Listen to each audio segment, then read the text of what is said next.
व्रतीय क्षेत्र जो एक चाप और जीवा से घिरता है। जो एक चाप और जीवा से घिरता है। व्रत के उस क्षेत्र का फिर व्रतखंड नाम पड़ता है। व्रत के उस क्षेत्र का फिर व्रतखंड नाम पड़ता है। छोटी चाप के व्रतखंड को व्रतखंड लघु कहते। छोटी चाप के व्रतखंड को व्रतखंड लघु कहते। चाप के दीर्घ होने पर व्रतखंड दीर्घ बनता है। चाप के दीर्घ होने पर व्रतखंड दीर्घ बनता है। अब देखो, सर्किल के बारे में कई बातें हम आप लोगों को बता चुके हैं। वो बातें हम पूछेंगे तो आप बताएंगे। जो नहीं बताई है उनमें से एक बात आज और बढ़ा देते हैं। जितनी बता चुके हैं उनमें एक और नई बात जोड़ देते हैं।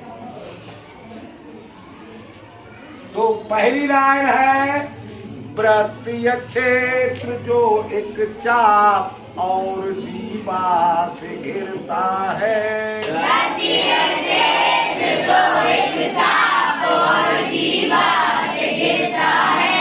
अब व्रतीय क्षेत्र को अंग्रेजी में क्या कहते हैं, ये बात हमने नहीं बताई है, तो आप समझ लीजिए, आगे चल के पूछेंगे। व्रतीय क्षेत्र को अंग्रेजी में कहते हैं सर्कुलर रीजन। ठीक है? Yes sir. अब चाप को हम बता चुके हैं क्या कहते हैं, तो सौरभ सिंह बताएंगे चाप को क्या कहते हैं।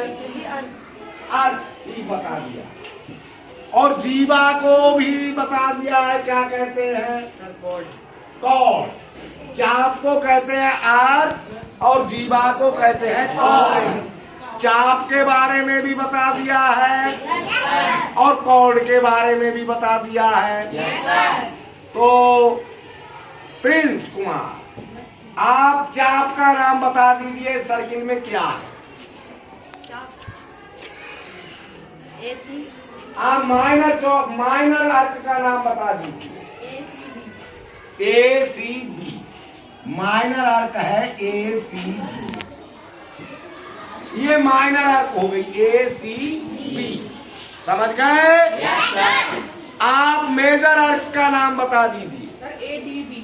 ADB ये हो गई मेजर अर्थ। समझ रहे हैं ना। चाप यही तो बताई थी अर्थ। ठीक, सही समझे हो।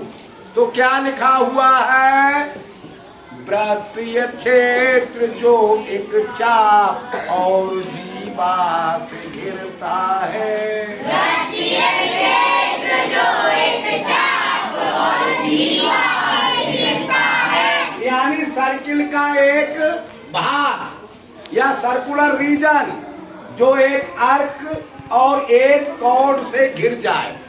तो कॉर्ड है तुम्हारी AB कॉर्ड का नाम। अब तो हमने बता ही दिया, पर हमें पूछना था, कोई बात नहीं। तो कॉर्ड का नाम है AB और अर्क का नाम है ACB। तो AB और ACB से जो भाग गिर गया, बंद हो गया, वो आपका कहलाएगा सर्कुलर रीजन। नहीं समझे? समझ गए सर्कुलर रीजन?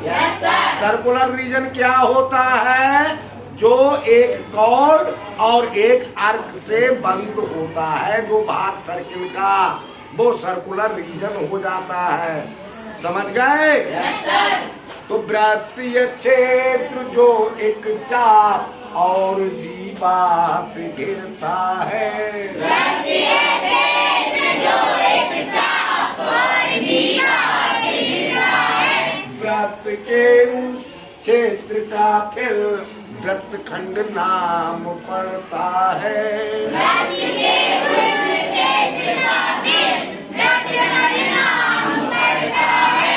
कहने का मतलब है सर्किल का वो सर्कुलर रीजन जो एक कॉर्ड और एक अर्क से बंद हो जाता है, गिर जाता है, उसे हम वृत्तखंड कहते हैं हिंदी में, और अंग्रेजी में कहते हैं सेगमेंट ऑफ सर्किल। तो ये जो एरिया घिर गया ये कहलाएगा आपका सेगमेंट ऑफ द सर्किल। समझ गए सेगमेंट ऑफ सर्किल? अब ये दो बन जाते हैं। छोटी चाप के वृत्तखंड को वृत्तखंड लघु कहते। छोटी चाप के वृत्तखंड को वृत्तखंड लघु कहते। अब इसमें दो अर्क हैं, एसीबी और एडीबी। ये अभी किसी बच्चे ने बता दिया। तो एसीबी है लघु चाप यानी माइनर अर्क, और एडीबी है मेजर अर्क यानी बड़ी चाप। ठीक? तो जो माइनर अर्क होगी उससे माइनर सेगमेंट ऑफ सर्किल बनेगा, और जो बड़ी अर्क होगी उससे मेजर सेगमेंट ऑफ सर्किल बनेगा। समझ गए? तो माइनर अर्क कौन सी है बता दिया है, मेजर अर्क कौन सी है बता दिया है। अब आप माइनर सेगमेंट ऑफ सर्किल बताइए कौन सा है। ओसी माइनर है, एसी घिरा क्षेत्र। नेक्स्ट, इस क्षेत्र का ये एरिया क्या घिरा है, यहाँ नाम नहीं दिखे। ACB minor segment of circle रहा है आपका। अब major segment of circle ADB. अब minor segment of circle, major segment of circle पहचान सकते हैं? Yes sir. इतनी बातें समझ गए? Yes sir. कुछ बातें जो और पहले बता दी है वो और बता दूं। सर्किल के सेंटर का नाम ओ सही बता दिया। एक रेडियस बता दो, रेडियस तो अनगिनत होती है वैसे, आप कोई सी एक बता दो, इसमें कई रेडियस है। ओसी हाँ है, ओसी रेडियस हो, और बाकी सारी चीजें लिख दी गई है। समझ गए सारी बात? Yes sir. तो वृत्तीय क्षेत्र जो एक चाप और जीवा से घिरता है, वृत्तीय क्षेत्र जो एक चाप और जीवा से घिरता है, वृत्त के उस क्षेत्र का फिर वृत्तखंड नाम पड़ता है।